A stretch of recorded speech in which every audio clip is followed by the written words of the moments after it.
सगळ्या रसिक श्रोत्यांचे पुन्हा एकदा आजच्या नवरात्रातल्या 7व्या दिवशी स्वागत करते. आज आपल्या नवरात्र व्याख्यानमालेचा 7वा दिवस. आजच्या दिवशी कालरात्री देवीची पूजा केली जाते.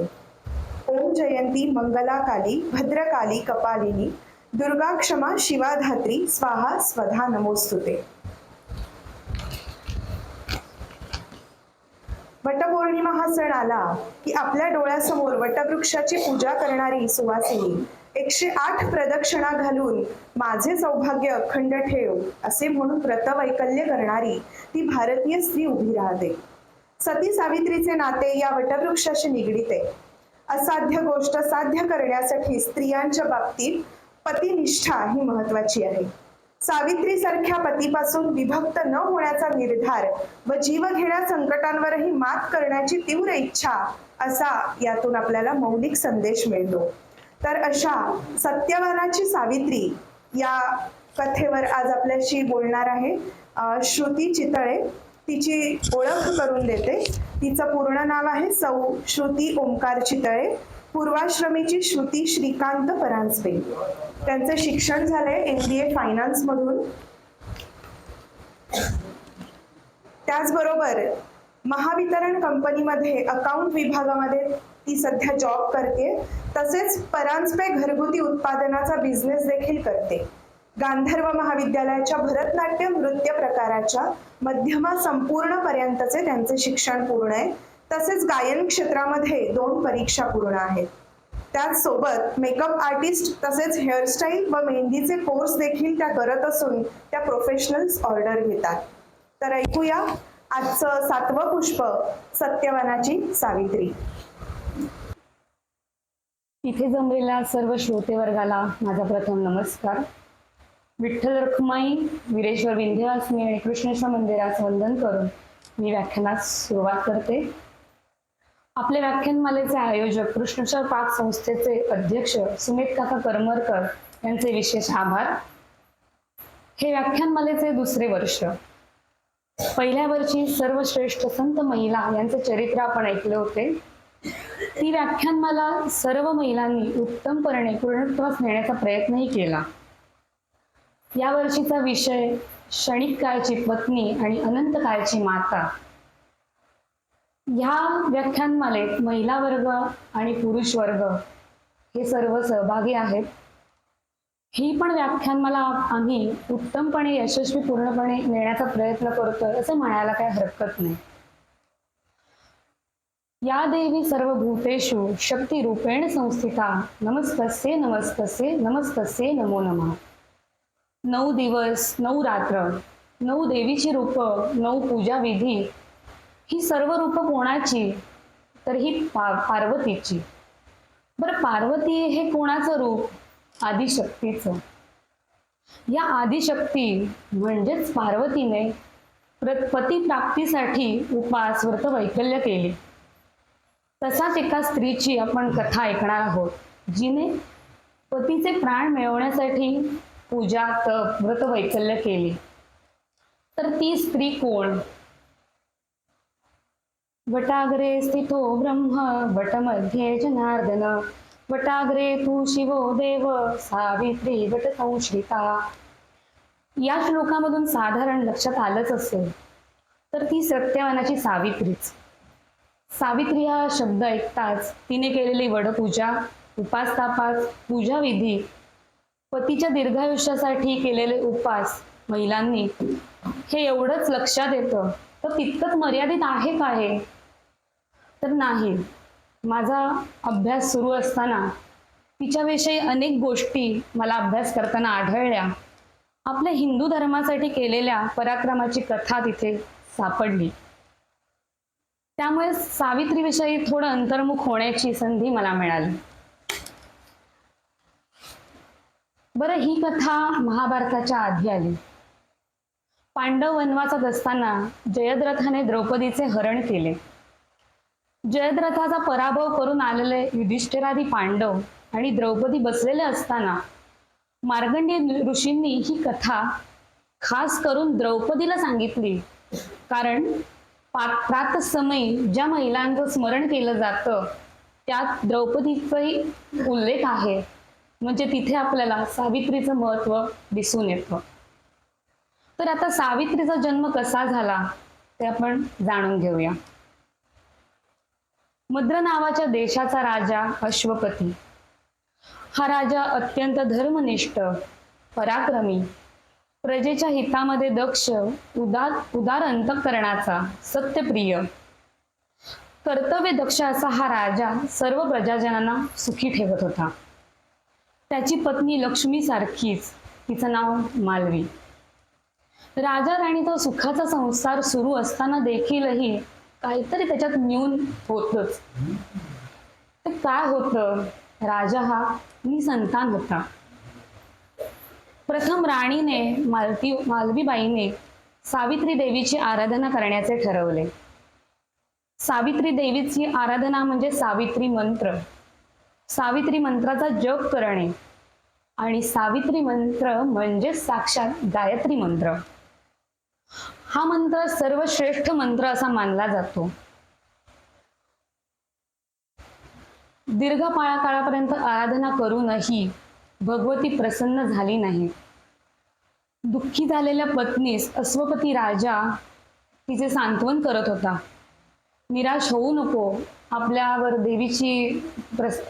देवीची कृपा आहे, आपल्याला नक्की संतती प्राप्त होईल असा विश्वास तो देत होता. संतती प्रित्यर्थ अश्वपती राजा स्वतः उपासना करण्याचे ठरवितो. हे सर्व गोष्ट नारद मुनींनी सांगत असतानाच तिथे पराशर ऋषी येतात आणि सर्व काही गोष्टी ऐकतात. पराशर ऋषी राजास 3 गोष्टी सुचवतात. त्या म्हणजे रोज सावित्री मंत्राने 1 लक्ष हवन करायचे, त्याप्रमाणे 3 दिवस हवन केल्यावर 3ऱ्या दिवसाच्या शेवटी आहार करायचा, नंतर पुन्हा 3 दिवस हवन करायचं व 3ऱ्या दिवशी आहार करायचा. असे पुन्हा 3ऱ्या दिवशी ही तब्बल 18 वर्ष व्रतस्थ राहून ब्रह्मचर्याचे व्रत आचारून, हवन कुंडात आचारून अश्वपती राजा करत होता. 18 वर्षानंतरच प्रत्यक्ष सावित्री देवी प्रकट झाली आणि राजास इच्छित वर दिला, शुभ आशीर्वाद दिला आणि जे तुला हवंय ते तुला नक्की प्राप्त होईल. सावित्री देवीने दिलेल्या वरामुळे अंतःकरण संतुष्ट झालेला राजा आनंदी झाला आणि हा वर घेऊन सावित्री देवी म्हणजेच ब्रह्मदेवाची पत्नी अंतर्धान पावली. कारण सावित्रीची पूजा प्रथम ब्रह्मदेवाने, मग 4 वेदांनी आणि मग भारतात अश्वपती राजाने केली. पुढे राजा गृहस्थाश्रमामध्ये राहू लागला. त्याच्या राज्यकारभाराची सगळी कामं तो नीटपणे करू लागला. काही काळ जाताच अश्वपती राजाची पत्नी मालवी तिच्याकडे गर्भ राहिला. काही दिवस गेले, राणीचे दिवस भरू लागले. एका मंगल दिवशी शुभ योगावर एक कन्या जन्मास आली. सूर्यासारखी तेजस्वी असलेली ही कन्या बघताच राजाच्या मनात ही आपल्याला सावित्री देवीमुळेच तर झाली ना, म्हणून तिचे नाव त्याने सावित्री असे ठेवले. सावित्री दिवसादिवस मोठी होत चालली. देवीच्या प्रसादाने प्राप्त झालेल्या व कुळाचा उद्धार करणाऱ्या कन्येकडे पाहून राजा राणी स्वतःला धन्य मानत असत. जन्मतःच भाग्यशाली असणाऱ्या मुलांच्या वाट्याला जे वातावरण सुख येतं ते राजकन्या सावित्रीच्याही वाट्याला आले होते. स्त्री जीवनाला आवश्यक असे संस्कार तिच्यावर झालेच होते. पण राजाची एकुलती एक कन्या असल्यामुळे क्षत्रियोचित आणि राजपुत्राला योग्य असे सर्व विद्या आणि कला तिला निष्णात झाली होती. ती तपस्यांप्रमाणे निरागस अंतःकरण, लोभस लावण्य देखणं रूप, राज्यसभेतील श्रेष्ठ संस्कारांमुळे उत्पन्न झालेली ही ऋतुजा यांचा त्रिवेणी संगमच जणू काही झाला होता. आता सावित्री बाल्य अवस्थेतून यौवनात पदार्पण करणार या अवस्थेत आली होती. आता सावित्री उपवर झाली होती. राजकुळातील चालीप्रमाणे आपल्या कन्येला कोण राजकुमार मागणी येईल अशी अश्वपती राजा वाट बघत होता. सूर्याच्या तेजस्वी सारखी सावित्री या तेजाने सर्व राजपुत्र बघून दिपून जात आणि मागणी खाणाऱ्याच्या आधीच स्तब्ध होत. अर्थात तिची आणि आपली बरोबरी होणार नाही हे त्या सर्व राजपुत्रास समजत असे. म्हणजेच अश्वपती राजाला परत एक चिंतेचं कारण निर्माण झालं. परंतु आपली कन्या ही देवप्रसाद आहे हे जाणून त्या राजाने अश्वपतीने सावित्रीच्या विवाहाची काळजी केली नाही. पुराण ग्रंथात असे आढळते, जसं अशी कन्या उपवर झाली तर तिच्या तोलामोलाचा वर शोधण्यासाठी काही पट योजले जातात. जो जिंकेल तो राजपुत्र तिच्याशी विवाह करण्यास पात्र मानले जात. पण राजाने हा कुठलाच पर्याय अवलंबला नाही. सावित्रीला स्वतःच वरशंकरनास सांगितले. सावित्रीही पण ही गोष्ट मान्य केली आणि आपल्या माता पित्यांची अनुज्ञा घेऊन व एके दिवशी प्रातःसमयी स्नान करून पूजा विधी आटपून ती वरसंशोधनासाठी निघाली. राज्य दरबारातील ऋषींना वंदन करून तिच्याबरोबर काही सेवक राजाने दिले. सावित्री प्रथम राजधानीतून निघाली. ती तपोवनात गेली व तिथे तपश्चर्या करत असलेल्या ऋषींचा आशीर्वाद घेतला. नंतर पुढील ते काही मार्ग ती आक्रमू लागली. पुढे कालांतराने सावित्री वर शोधण्याकरिता गेली होती. ती आपले कार्य आटपून परत आली. पित्याने सोपवलेल्या जबाबदारीची कामगिरी मोठ्या चातुर्याने पार पाडली होती. अश्वपतीस राजास वंदन करण्यासाठी ती राज्य दरबारात गेली. राज्य दरबारात गेली असता तिथे कोण दिसलं तर नारद मुनी.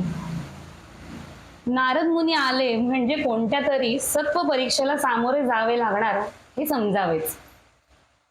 इथे नारद, अश्वपती आणि सावित्री यांचा संवाद आहे. सावित्रीने नारद मुनीस प्रथमतः वंदन केले. आपल्या आई मात्या पित्यांस वंदन केले. नारद मुनींनी सावित्रीस काही 3 प्रश्न अचूक विचारले. पहिला प्रश्न, सावित्री कुठे गेली होतीस? निर्भीडपणे उत्तर देणारी सावित्री म्हणाली, काही काळापूर्वी शाल्व देशामध्ये द्युमत्सेन नामक एक राजा राज्य करत होता. पुढे वृद्धापकाळामुळे त्याला अंधत्व आलं होतं. त्याचा पुत्रही राज्यकारभार बघेल इतका मोठाही झाला नव्हता. ही संधी साधून राजाच्या पूर्वीपासून शत्रू असलेल्या शेजारील राज्याने त्यांच्यावरती आक्रमण केलं आणि त्यांच्याकडून त्यांचं राज्य बळकावून घेतलं. तेव्हा तो राजा, वृद्ध राजा, आपल्या पत्नीस व लहान मुलास बरोबर अरण्यात जाऊन राहिला. तेथे तपश्चर्यामध्ये तो आपला काळ घालवू लागला. त्या राजाचा तो सत्यवान नावाचा पुत्र आता मोठा झाला आहे. तो मला पती म्हणून योग्य आहे. भूत, भविष्य, वर्तमान जाणणारे नारद मुनी म्हणाले, अरे राजा, गुणवान सत्यवानाला सावित्रीने वरण्याचा निश्चय बरी केला आहे. परंतु हा अश्वपतीच्या मनात सारखा येत होता. अश्वपती म्हणाले त्यावर, मुनिवर्य, आपण काय म्हणताय? सत्यवान, तेजस्वी, बुद्धिवान, क्षमासंपन्न, शूर, पितृभक्त असा आहे ना? नारद म्हणाले, हो राजा. सत्यप्रिय म्हणूनच त्याचे नाव सत्यवान असे ठेवले गेले. तो सूर्याप्रमाणे तेजस्वी, इंद्राप्रमाणे शौर्य संपन्न, पृथ्वीप्रमाणे क्षमा संपन्न आणि बृहस्पतीप्रमाणे बुद्धिवान आहे. अश्वपती म्हणाले त्यावर, तो राजपुत्र सत्यवान, उदार आणि रूपवान आहे ना? नारद म्हणाले, हो राजा. त्यावर अश्वपती म्हणाले, सत्यवानाची नारदांनी केलेली प्रशंसा ऐकून थोडा वेळ का होईना आनंदी झाला. पण परंतु ह्या शब्दाने राजाचे मन काहीस विचलित होत होतं. एवढ्या गुणांनी संपन्न अशा सत्यवानामध्ये काहीतरी दोष आहेत की काय असं सारखं त्याच्या मनात येत होतं.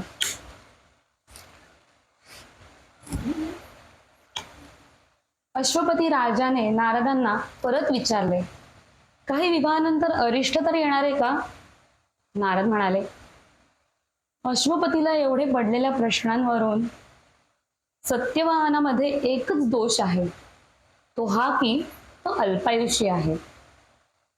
आजपासून बरोबर 1 वर्षात सत्यवानाचा मृत्यू होणार आहे. अश्वपती त्यावर म्हणाले. हे उत्तर ऐकून अश्वपती राजा चिंताग्रस्त होऊन सावित्रीला म्हणाला, बाळ सावित्री, नारदांनी सांगितलेलं तू ऐकलंयस ना? सत्यवानाचा हा दोष सर्व गुणांची माती करण्यास समर्थ आहे ग. त्यावर सावित्री निर्भीरपणे उत्तर देते. पित्याचे चिंताग्रस्त प्रश्न सावित्रीवर काही फरक पडला नाही. पित्याच्या भाषणावरती म्हणाली, महाराज, वडिलोपार्जित धन एकदाच मिळते, कन्यावराला एकदाच देतात. पती दीर्घायुष्य असो अथवा अल्पायुष्य, गुणांनी युक्त असो वा गुणांनी रहित असो, तो मी एकदाच वरला आहे. मी आता दुसरा वरणार नाही. मनाने निश्चय करतो, मग तो उच्चारतो आणि त्यानंतर ती वाचा कृतीमध्ये आणतो. झालेला निश्चय आता मी काय खोटा ठरवणार नाही, तो मला प्रमाण आहे. त्यावर नारद म्हणाले. या निश्चयी उत्तरांनी भगवान नारद मनात अत्यंत संतुष्ट झाले. हे राजा, सावित्रीचा निश्चय कायम झालेला आहे. तिला परावृत्त करणे आता कठीण आहे. तेव्हा तू तिचा विवाह सत्यवानाशीच करावेस, हेच बरे होईल. सावित्रीचा विवाह निर्विघ्नपणे पार पडो असा मी आशीर्वाद देतो आणि इथून जातो. नारदांचा हा आशीर्वाद अश्वपती मोठ्या मनाने आदराने मान्य करतो. नारद तिथून निघून गेले व इकडे राजाने विवाहाची तयारी सुरू केली. विवाहाचा मुहूर्त ठरवण्यात आला. विवाह मुहूर्त जवळ येताच अश्वपतीने सगळी तयारी होऊन द्युमत्सेन राजा ज्या तपोवनात राहत असे त्या तपोवनात वृद्ध ब्राह्मण व भटजी या समवेत घोडा हत्ती घेऊन प्रयाण झाला. कारण हा विवाह राजधानीत न होता तपोवनात व्हावा अशी अश्वपती राजाचीही इच्छा होती आणि नक्कीच सावित्रीचीही इच्छा होती. तपोवनाच्या सीमेपर्यंत आल्यावर राजाने हत्ती घोडे तिथे ठेवून द्युमत्सेन राजाकडे जिथे तो राहतो तिथे पायी जाण्याचे ठरवले. यावरून राजाचा मोठेपणा इथे दिसून येतो. आश्रमाजवळ येताच दृष्टीहीन वृद्ध असा द्युमत्सेन राजा अश्वपती राजा निदर्शनास येतो. आरंभी अश्वपती राजा द्युमत्सेन समोर जाऊन पूजा करून स्वतःचे नाव सांगतो. तेव्हा द्युमत्सेनही राजा सगळ्या मंडळींचे स्वागत करून येण्याचा उद्देश विचारतो. अश्वपती राजा द्युमत्सेनाला येण्याचे कारण सांगतो. त्यावर ते ऐकून द्युमत्सेन राजा म्हणतो, आम्ही राष्ट्रभ्रष्ट झालो आहोत. आमचं वास्तव्य आता वनात आहे. वनवासात राहण्यासाठी आपली कन्या सर्व प्रकारे अयोग्य आहे हो. त्यात ती राज्य दरबारात राहणारी भरलेल्या घरातली कशी संसार करू शकेल बरं? त्यावर अश्वपती राजा म्हणाला, आम्ही हे सर्व काही जाणूनच आले आहोत, त्यामुळे आपण असे बोलू नये. तुम्ही माझ्या बरोबरीचेच आहात असे मी समजतो. आमचा निश्चय झालाच आहे, तर त्याचा भंग करू नये ही विनंती. माझी कन्या सावित्री ही सत्यवानाची पत्नी व तुमची सून व्हावी आणि स्वीकारावी ही माझी विनंती आहे. द्युमत्सेन राजाही या गोष्टीला मान्यता देतो. शुभ मुहूर्तावर सत्यवान सावित्रीचा विवाह संपन्न होतो. दोघेही आनंदित होतात. जे जे मुलीच्या लग्नात द्यायचे असते त्या सर्व गोष्टी रितसर पद्धतीने आपल्या कन्येस राजा देतो आणि दोघांना आशीर्वाद देऊन आपल्या राजधानीत परत जातो. इथे सावित्री ही दिलेल्या सर्व गोष्टी एका पेटीत ठेवून देते आणि वनवासी जीवन जगण्यास सुरुवात करते. बरं, वनवासी जीवन म्हणजे काय? तर भगवे वस्त्र, रुद्राक्षाच्या माळा हे परिधान करणं म्हणजेच वनवासी जीवन. काही दिवस जातात. सावित्री सासू सासरे पती यांच्या सेवेत रममाण होते. ती त्यांची कधी होऊन जाते हे त्यांनाच कळत नाही. नित्य पूजा पाठ ठरलेली कामे करत, सासू सासऱ्यांची पतीची सेवा करत तिचा दिवस अगदी आनंदात जात असे. म्हणता म्हणता लग्नाच वर्ष व्हायला येतो. सावित्रीला नारदांचे वाक्य आठवू लागते. मृत्यूच्या आधी 3 दिवस सावित्रीची जीवाची तळमळ सुरू झाली व तिने त्रिरात्र व्रत करण्याचा निश्चय केला. हे व्रत फार कठीण होतं. तथापि आपल्या पतीच्या आयुष्यासाठी सावित्रीने मनावर घेतलेले.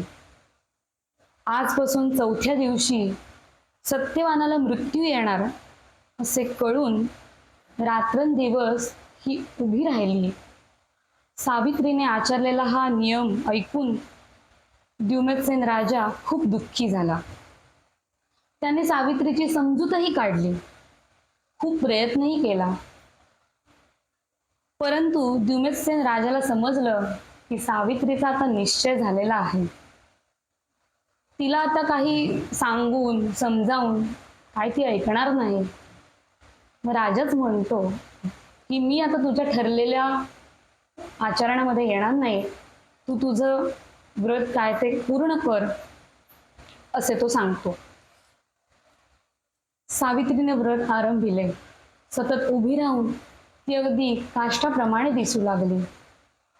2 दिवस जाऊन 3रा दिवस उजाडला. आता पतीच्या आयुष्याचा आणखी 1 दिवस राहिला हे तिच्या सारखे मनात येईल. ती रात्र दुःखामध्येच निघून गेली. 4था दिवस उजाडला. प्रातःसमयी स्नान पूजा विधी आटपून ब्राह्मणांकडून हवन करून ब्राह्मण भोजन अर्पण करून तिने सर्वांचा आशीर्वाद घेतला. द्युमत्सेन राजालाही तिचं कौतुक वाटले की तिने ठरवलेला व्रताचरण तिने अगदी तडीस नेले होते. द्युमत्सेन राजा म्हणाला, आता तूही काहीतरी खाऊन घे, दमली असशील तू. तितक्यातच सत्यवान द्युमत्सेनाची अनुज्ञा घेण्यास समोर येतो. खांद्यावर परशू घेऊन अरण्यात जाऊन येतो असे तो सांगू लागतो. हे ऐकून सावित्रीच्या मनात चर्र होतं. आपण क्षण मात्र सुद्धा आपल्या पतीपासून दूर होऊन चालणार नाही हे तिच्यासारखं मनात येत होतं. सत्यवनाकडे ती अरण्यात येण्याची इच्छा दाखवते. कधी न जाणारी सावित्री आज आपल्या बरोबर येऊ इच्छिते असे त्याच सत्यवानास आश्चर्य वाटे. त्यावर सत्यवान म्हणाला की तू कधी आली नाहीयेस. तिथे काटेरी झाडं आहेत, रस्ते पण खूप बिकट आहेत, तू येऊ नकोस. त्यात तू खूप व्रताचरण केलं आहेस, दमली आहेस तू, तर तू शांतपणे घरी थांब, तुझी काळजी घे. सावित्रीने उत्तर दिले, व्रताचरण करून मी काय दमली नाहीये. त्याची मला यायची खूप इच्छा आहे, तर मला निराश करू नका, मला येण्यास परवानगी द्या. असं ऐकताच सत्यवान येण्यास होकार देतो. पण तो म्हणतो, आईबाबांची तेवढी अनुज्ञा घे आणि मग ये. सावित्री पतीने सांगितल्याप्रमाणे सासऱ्यांना विचारण्यास जाते. सासऱ्यांसमोर वनात जाण्याची इच्छा व्यक्त करते. विवाह झाल्यापासून 1 वर्षात मी हे करू का, मी जाऊ का, असे प्रश्न तिने कधीच विचारले नव्हते. ही विनंती द्युमत्सेन राजा लगेच मान्य करतो आणि पाठवण्यास परवानगीही देतो. पण एवढं सांगतो, फक्त सत्यवानाकडे लक्ष ठेव. अरण्यात तुला रस्ता काही चुकला, वाट चुकलीस तर तू भरकटू शकशील. तुझी काळजी घे. याप्रमाणे उभयंतांची अनुज्ञा घेत दोघेही अरण्यात जाण्याकडे वळतात. अरण्यात जाताना सत्यवान अनेक गोष्टी सावित्रीस दाखवत होता. झाडं वेगवेगळी, नदी, नाले, जे त्याला गोष्टी माहिती होत्या तो तिला पूर्णपणे सांगत होता. सावित्री दाखवत होती की सगळं माझं लक्ष तुमच्याकडेच आहे बोलण्याकडे, पण तिचं सगळं लक्ष सत्यवानाच्या जीवाकडेच होतं. काही वेळ गेला. सत्यवान लाकडे फोडू लागला. फळे काढून ठेवलेली होती. तेव्हाच त्याला दरदरून घाम येतो. बेचैन झाल्यासारखं वाटतं, डोकं दुखायला लागतं आणि चक्कर येण्यासारखं वाटत होतं. हे सर्व गोष्टी तो सावित्रीस सांगू लागला. सावित्री या सर्वाचा अर्थ निश्चित जाणत होती, पण तिचा लग्नापूर्वीच निश्चय झाला होता की संकटाला शांततेने, धैर्याने सामोरं जायचं. सत्यवान म्हणाला, मला थोडा वेळ निद्रिस्त व्हावंच वाटतंय, मी होऊ का? शांतपणे सावित्री उत्तर देते, हो झोपा, माझ्या मांडीवर डोकं ठेवा. 2 तास उलटले. त्या 2 तासात सावित्री सतत देवीचा धावा करत होती. ते करत असतानाच एक बलाढ्य असा पुरुष, डोळे लाल, लाल रंगाचे वस्त्र परिधान केलेला, मस्तकावर मुकुट असलेला, त्याचे शरीर सूर्याच्या तेजासारखे होते. शरीराचा वर्ण सावळा. त्या पुरुषाला पाहून सावित्रीचा हृदयाचा कंप सुटला. हे यमधर्म हे तिने ओळखलेच होते. सत्यवानाचे मस्तक जमिनीवर ठेवून ती समोर जाऊन विचारू लागली, तुम्ही कोण आहात? इथे का बरं आलात? तुम्ही मनुष्य रूपात नसून कोणी देवता आहात असे मला वाटते. त्यावर यम म्हणाला, सावित्री, तू पतिव्रता असून तपोनिष्ठ आहेस, त्यामुळे मी तुझ्याशी भाषण करीत आहे. मी यम आहे. तुझा पती सत्यवानाचे आयुष्य संपले आहे, म्हणून त्याला घेऊन जाण्याकरता मी स्वतः आलो आहे. त्यावर सावित्री म्हणाली, हे भगवत, मृत्यूसमयी मनुष्यांना नेण्यासाठी तुमचे दूत येतात असे ऐकले आहे. तर मग आपण स्वतः येथे कसे आलात हे सांगावे अशी माझी विनंती आहे. त्यावर यमधर्म म्हणाला, सावित्री, तुझा हा पती सत्यवान, धर्मशील आणि सुगुणसंपन्न आहे. अशा मनुष्याला नेण्यास माझ्या दूतांनी न येता मीच यावे हे मला योग्य वाटते. याकरिता मी स्वतः आलो आहे इथे. इतके बोलून यमाने सत्यवानाच्या शरीरावर पाच टाकला. त्यापासून अंगुष्ठ मात्र प्रमाणाचे सूक्ष्म शरीर बाहेर काढले. तेव्हा सत्यवानाचे शरीर स्थूल झाले. यम सत्यवानाचे शरीर सूक्ष्म घेऊन दक्षिणेस जाण्यास निघाला. पतिनिष्ठ सावित्रीही त्याच्या मागे जाऊ लागली. पतीच्या प्राणाबरोबरच आपले प्राण द्यावयाचे असा निश्चय विवाहापासूनच झालेला होता तिचा. यम म्हणाला, सावित्री, आता तू मागे जा. आपल्या पतीचे अंतविधी क्रियाकर्म कर. पतीचे ऋण फेडण्याचे ते ह्या जन्मात तू केले आहेस. पतीबरोबर जेथवर तू येणं अपेक्षित आहे तेथे तू आली आहेस. आता तू परत जा. सावित्री म्हणाली, माझ्या पतीला जेथे नेलं जाईल तिथेच मीही गेलं पाहिजे असा आपला सनातन धर्म सांगतो. तपश्चर्या, गुरुभक्ती, प्रतिनिष्ठा, वृत्त आणि आपला अनुग्रह यांच्याच बळावर मी आपल्याबरोबर येऊ लागले. तर माझी गती कुंठित होणार नाही. केवळ 7 पावले आपण ज्याच्याबरोबर चालतो ते देखील आपला मित्र होय असे धर्मशास्त्र सांगतं. म्हणजे येथे तुम्ही माझे मित्र झालात तर हे तर उघडच आहे. सावित्रीचे विचारयुक्त भाषण ऐकून यम म्हणाला, सावित्री, तुझ्या भाषणाने संतुष्ट झालो आहे. यास्तव तुला इष्ट पण सत्यवानाच्या जीवा अखेरीस असा कोणताही वर माग, तो मी देईन आणि तू परत जा. सावित्री म्हणाली, महाराज, इतर वर मागण्यासाठी किंवा त्या हेतूने मी हे भाषण केलेच नव्हते. आपण वर मागण्यास ज्या अर्थी सांगता त्या अर्थी आपल्या प्रसादाच्या योगाने माझ्या सासऱ्यांची दृष्टी परत येऊ दे, त्यांचे डोळे परत तेजस्वी होऊ दे असा वर मी मागते. यमधर्म म्हणतो, चल, दिला तुला हा वर. तुला खूप श्रम झाले आहेत, तू परत जा.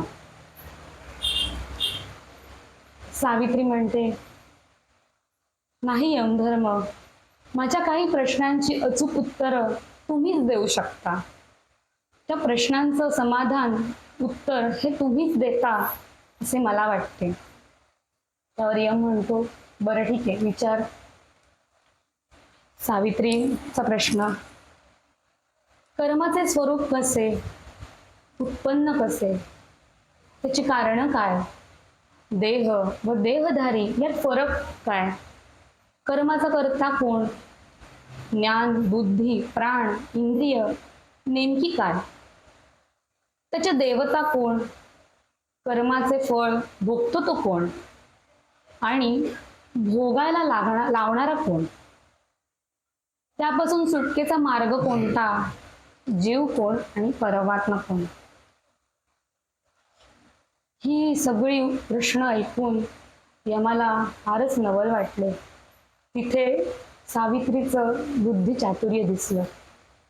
त्यावर यमांनी उत्तर दिलंय, वेदांनी ज्यांचा पुरस्कार केला आहे ती शुभ कर्म आणि वेदविरोधी कर्म अशुभ कर्म आणि त्यांची फळही त्याचप्रमाणे मिळते. कोणताही संकल्प न करता जी भक्ती केली जाते त्यामुळे जन्म, मरण, वार्धक्य, रोग, दुःख अशी कोणतीही भीती मनात राहत नाही. म्हणजेच धर्म, अर्थ, काम, मोक्ष यांच्या प्राप्तीसाठी शरीर हेच साधन आहे. पण त्याला परमात्म्याची उत्तम जोड असेल तरच धर्म, अर्थ, काम, मोक्ष याची प्राप्ती होते. परमात्मा हा कर्मरूपी बीजाचा फळ देतो आणि कर्मामागील हेतू सुद्धा तोच असतो. आपण म्हणतो शरीर हे 5 भौतिक म्हणजेच पंचमहाभूतांचे शरीरात अधिष्ठान आहे. ही पंचमहाभूते इंद्रियांच्या आश्रयाने शरीरात असतात. हेच शरीरातील अविनाशी तत्व. त्याचप्रमाणे प्राण म्हणजे वायूचा एक प्रकार, तो सजीवांचे बल आहे. आता प्राण म्हणजे इथे शब्दाचा अर्थ प्राण न घेता त्याला मन म्हणता येऊ शकतं. जे सर्वश्रेष्ठ इंद्रिय आहे, ज्याच्यामुळे एखाद्या कार्याला प्रेरणा मिळते. काही वेळा आपण म्हणतो माझं मनच नाहीये, म्हणजेच काय, तर मन हे असं इंद्रिय आहे की ज्या योगे आपण रस, रूप, गंध, स्पर्श यांसारख्या विषयाची प्राप्ती करून घेऊ शकतो. जेव्हा इंद्रियांद्वारे विषय ग्रहण केला जातो तेव्हा त्याची होणारी अनुभूती म्हणजेच ज्ञान. म्हणजेच नाकाद्वारे वास घेतला जातो तेव्हा त्याची अनुभूती तेव्हाच येते जेव्हा त्या वासाचा मनाशी संबंध येतो. तेव्हाच तो वास कसला याचं ज्ञान आपल्याला होतं. काय चूक, काय बरोबर, कोणता विषय मनाला आनंद देतात, कोणता विषय आनंद देत नाहीत याचं ज्ञान होणं म्हणजे बुद्धी. आपण फोनचा वापर जास्ती करतो तेव्हा तो आपल्या चक्षूंना हितकारक नाही हे माहीत असतं, म्हणजेच ही बुद्धी. ही बुद्धीच आपल्याला असते, पण आपण प्रज्ञापराध करत असतो की चुकीचं माहीत असून सुद्धा तेच कार्य मन शरीराकडून करून घेत असतं. त्यामुळे भोगायला लावणारा परमात्मा असतो आणि परंतु कर्माचं फळ मात्र शरीरच भोगतं.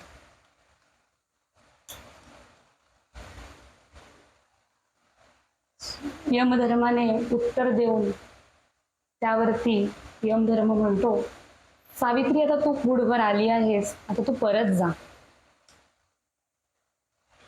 तुझ्या जे प्रश्न हवे होते त्याची उत्तर मी दिलेली आहेत, तू आता जाऊ शकतेस. त्यानंतर परत सावित्री बोलली, देवा या माझ्या पतीला न घेता तुझ्यासारख्या ज्ञानसागराला सोडून मी कशी जाऊ? मी केलेल्या प्रत्येक प्रश्नाचे उत्तर तूच देऊ शकतोस, म्हणून विचारते, कोणकोणत्या कर्मामुळे जीव अनेक योनीमधून वारंवार जन्म घेत असतो? स्वर्ग अथवा नरक कोणत्या कर्मामुळे मिळतो? मुक्ती, भोग, योगप्राप्ती, रोग, गुरुभक्ती, आंधळेपणा, पांगळेपणा, बहिरेपणा, दीर्घायुष्य, अल्पायुष्य, दुःख, सुख, लोभीपणा, चंचलपणा या सर्वांची कर्मे कोणती असतात? तसेच एकूण नरक किती, त्याचे नावे, तसेच नरकवासाचा काळ, व्याधीमागची पापकर्मे कोणती, या सर्व गोष्टींची मला सविस्तर उत्तर सांग. बरं, हे उत्तर तूच देऊ शकतोस हेही मला माहिती आहे. या प्रश्नाने राजाला, यमधर्माला अत्यंत नवल वाटले आणि तो उत्तर देऊ लागला. देव, दानव, यज्ञ, गंधर्व आणि मनुष्य यांसारखे विशिष्ट जीवन करणे भोगतात. पशुपक्ष्यांना मात्र कर्माचा कायदा नाही. भरत खंडामध्ये जन्माला येणे तसेच मनुष्य देह लाभणे दुर्लभ आहे. त्यातही ब्राह्मणाचा जन्म श्रेष्ठ. ब्राह्मणनिष्ठ ब्राह्मण सर्वश्रेष्ठ. त्यांचे सकाम, निष्काम असे 2 प्रकार, ज्यापैकी निष्काम ब्राह्मण देहत्यागानंतर निरामयपदी जातो. त्याला पुनर्जन्म प्राप्त होत नाही. श्रीकृष्ण परमात्म्याची भक्ती करणारे दिव्यरूपी होऊन गोलोकात निवास करतात. सकामी ब्राह्मण जे तीर्थक्षेत्री तपश्चर्या करतात ते ब्रह्मलोकात स्वधर्माचरण करणारे सत्यलोकी, जर सूर्याची भक्ती करणारे सूर्यलोकी जातात. परंतु पुन्हा भारतात जन्माला येतात. सकामी वैष्णवांना वैकुंठातून पुनर्जन्म प्राप्त झाल्यानंतर कालांतराने मी त्यांना निर्मल भक्ती देतो, ज्यामुळे ते निष्काम होतात. धर्माचरणाचा त्याग करून यांना भजतात ते नरकात जातात. स्वकर्म त्यागणारे असे नरकातील लोक मात्र पुन्हा भारतात जन्मत नाहीत. अशा प्रकारे शुभ कर्मामुळे स्वर्ग प्राप्ती, तर अशुभ कर्माचे फळ म्हणून नरकवास प्राप्त होतो. कन्यादान सोने चांदी तूप वस्त्रे फळे इत्यादी तसेच भूमी धन यांसारख्या विविध दानांमुळे चंद्रलोक आणि सूर्यलोक प्राप्त होतो. राजवाडा देश तलाव विहिरी दान व सत्पात्री कन्यादान करण्याचे पुण्य क्रमशः अधिकाधिकच आहे. पिंपळ लावून प्राणप्रतिष्ठा करणारा तपोलोकात, रस्ता बांधणारा इंद्रलोकी, सार्वजनिक उद्यान बनवणारा ध्रुवलोकी, तसेच विष्णू मंदिरासाठी पालखी झोपाळा यांसारख्या वस्तूचे दान करणारा विष्णू लोकात राहील. सरभाग हाच आहे की जे पूर्वी दिलेले आहे असते तेच परत मिळते. पुण्यकर्मामुळेच उच्च वर्णामध्ये जन्म होतो, मात्र कर्माचे फळ भोगल्याशिवाय त्याचा नाश होत नाही हेही तितकंच सत्य आहे. हे उत्तर देऊन यमधर्म म्हणाले, अजून काही तुझी शंका आहे का?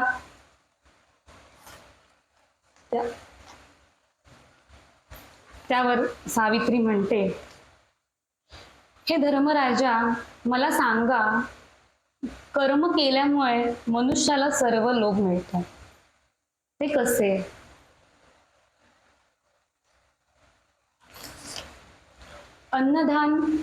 अन्नदान हे सर्वश्रेष्ठ असे दान आहे. त्याप्रमाणे गोदान वस्त्रदान दीपदान धान्य आणि रक्तदान याचेही अनन्य साधारण महत्व आहे. विविध प्रकारचे लोक जसे की वरुण लोक विष्णू लोक चंद्रलोक इंद्रलोक या ठिकाणी दीर्घ काळासाठी किंवा अढळ स्थान प्राप्तीसाठी विविध प्रकारचे दान करावे, ज्यामुळे मनुष्य चिरंजीवी पुत्रपौत्रवान होऊन देहत्यागानंतर पुण्य कर्मफळ म्हणून उत्तम लोकांमध्ये अनंत काळासाठी स्थान प्राप्त करतो. कृष्ण जन्माष्टमीची जे व्रत, श्रीरामनवमी व्रत, शिवरात्री व्रत या व्रतवैकल्याचे महत्व असे आहे की व्रतवैकल्य करणारा उत्तम जन्म मिळवून वैभव संपन्न होऊन राजाधिराज पुत्रपौत्रवान असा होतो. शुक्ल पक्षातल्या अष्टमीपासून 15 दिवस महालक्ष्मीची अर्चा करणारा प्रदीर्घ काळासाठी गोलोकी राहतो. त्या पश्चात चांगला जन्म मिळून राजाधिराज होतो. मग शुद्ध पंचमी दिनी सरस्वतीचे षोडशोपचाराने पूजन केल्यास दीर्घ काळासाठी मणिद्वतीत पात राहून तो ज्ञानी पंडित व कवी होतो. देवी यज्ञ एवढा श्रेष्ठ यज्ञ दुसरा कोणताही नाही. जो यज्ञ त्रिदेवांनी केला, आधी सांगितल्याप्रमाणेच ब्रह्मा विष्णू महेश यांनी त्रिपुरासुराच्या वधासाठी केला होता. हा यज्ञ करणारा शेकडो वर्षे जगून अत्यंत जीवन मुक्त होतो, अंत्यजीवन मुक्त होतो. त्याचे ज्ञान आणि तेज विष्णू समान असते. सर्व प्रकारची दाने यज्ञ तीर्थे तपे वृत्ते पृथ्वी प्रदक्षिणा या सर्वपेक्षाही जास्त फलदायी म्हणजेच शक्तीची आराधना. शक्तीचे वर्णन जप ध्यान गुणगान स्तोत्रवंदन चरणामृत प्राशन व तीर्थप्रसाद सेवा ही सर्व कामना पुरवणारे आहे. परब्रह्म रूपिणी निर्गुणी पराकृती मूल रूपिणी जी माया आहे तिचीच भक्ती कर आणि तू इथून निघून जा. त्यावर सावित्री म्हणाली, आपण सर्व प्रजाजनांचे धर्माचे पालन करता म्हणून आपणास काही स्पष्ट विचारतेच आहे. हे धर्मराजा, मजपासून सत्यवानास कार्यवाही व कुलदीपक असे 100 औरस पुत्र होवोत. माझ्या बाबांना म्हणजे अशोपती राजास 100 पुत्र होवोत. त्यानंतर माझ्या सासऱ्यास त्यांचं राज्य परत मिळो ही इच्छा आहे माझी. यम म्हणाला, बरं, तुला जो वर देतोय मी, तुझ्या बाबांस 100 पुत्र होतील, तुझ्या सासऱ्यांचं म्हणजे तुझ्या द्युमत्सेन राजाचं परत राज्य तुला मिळेल, पण तू परत जा. त्यावरती सावित्री म्हणते, सज्जन प्रत्युत्तराची अपेक्षा न करता दुसऱ्यावर उपकार करीत असतात.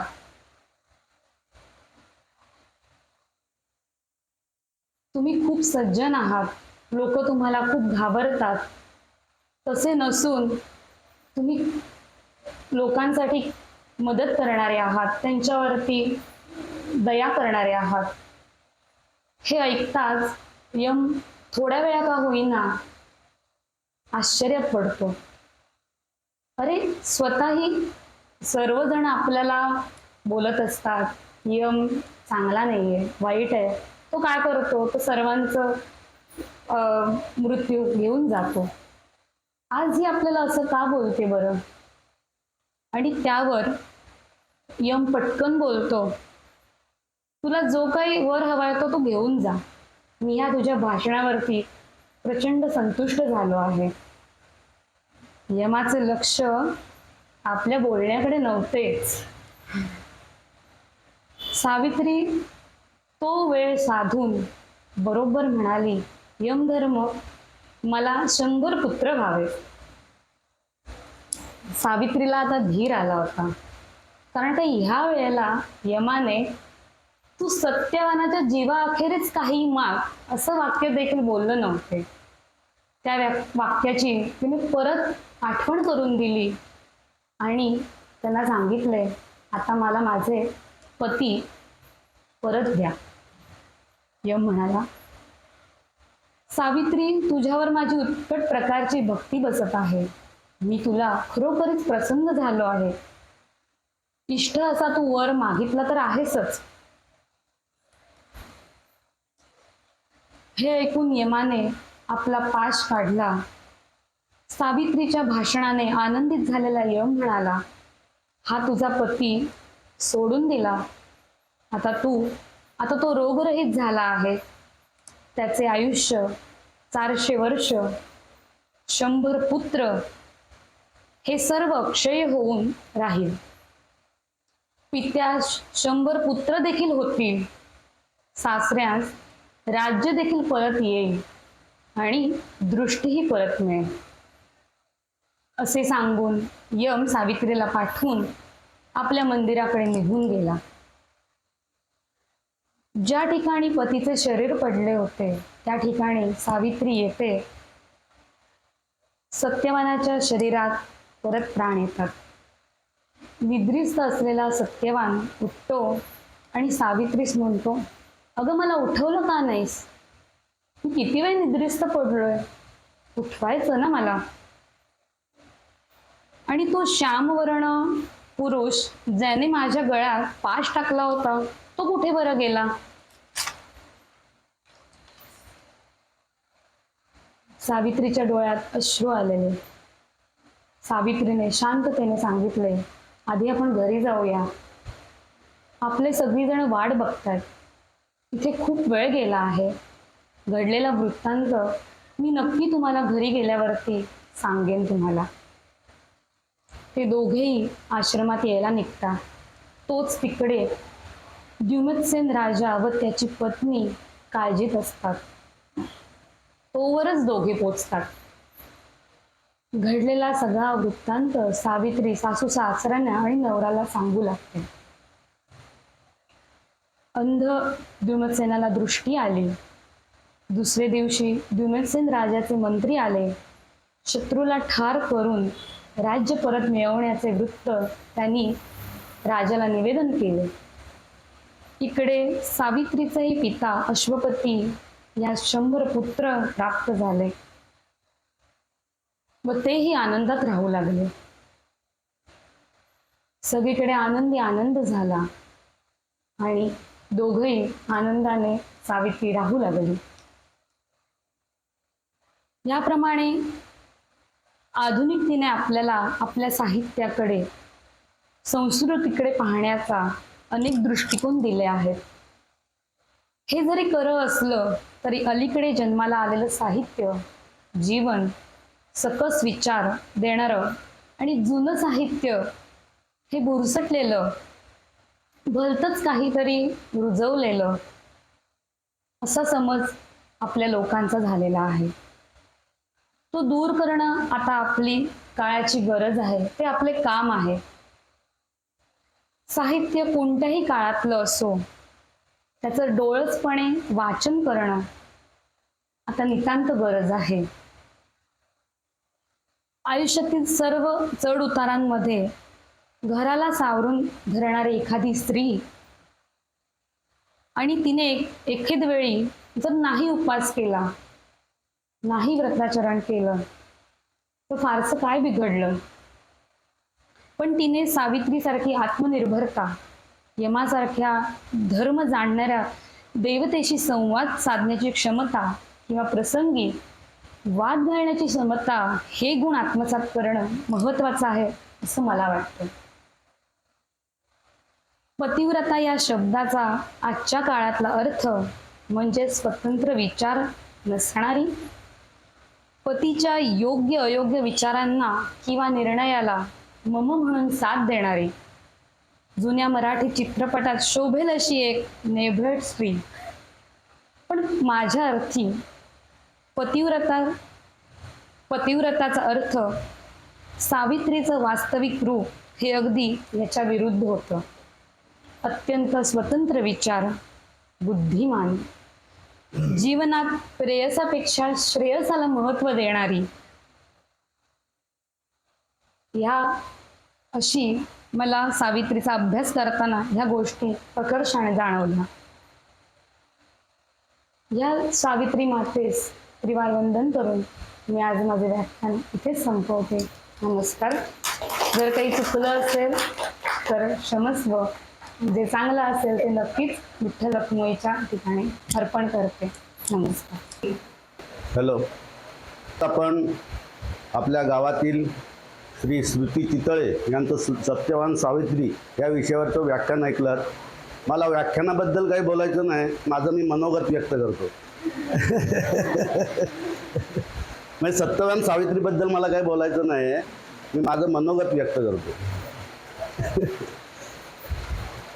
आपल्या गेले दसरा किंवा नवरात्र म्हटलं आणि रामनवमी म्हटली की आपले धनंजय काका चितळे हे आपल्याला कायम प्रवचनाला असायचे.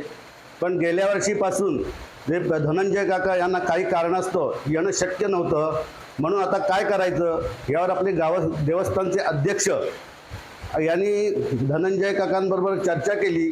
तर ते धनंजय काका म्हणाले की तुम्ही तुमच्या गावातल्याच महिलांना का सांगत नाही एक एक दिवस व्याख्यान करायला. त्यावर यांनी करमरकरांनी आमच्या कमिटी मेंबरजवळ सर्वांजवळ बोलणी केली आणि आम्ही त्याला संमती दिलेली. त्याच्यानंतर आता महिलांना तयार कसं करायचं म्हणून यांनी करमरकर काका आणि आपल्या गावातले श्री श्रीकांत काका जोशी यांनी त्यांच्याशी सल्लामसलत केलं आणि गावातल्या तरुण महिला तयार झाल्या. आणि गेल्या वर्षी 9 दिवस चांगल्या प्रकारे व्याख्यानमाला संपन्न झाली.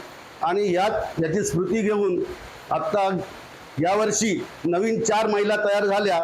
याच्याबद्दल आम्हाला अभिमान आहे. असंच यापुढे कायम त्यांनी सहभाग दर्शवावा आणि अशीच व्याख्यानमाला पुढे चालू ठेवावी अशी मला आशा वाटते. आणि जे गेले 7 दिवस आपण जी व्याख्यानं केलीत ती उत्कृष्टपणे पार पडली आणि त्या सगळ्यांना मी धन्यवाद देतो. आणि त्याच्यानंतर आपले पुढील जे 2 व्याख्यानं आहेत त्यांना शुभेच्छा देतो आणि मी माझे 2 शब्द संपवतो. जय हिंद, जय महाराष्ट्र.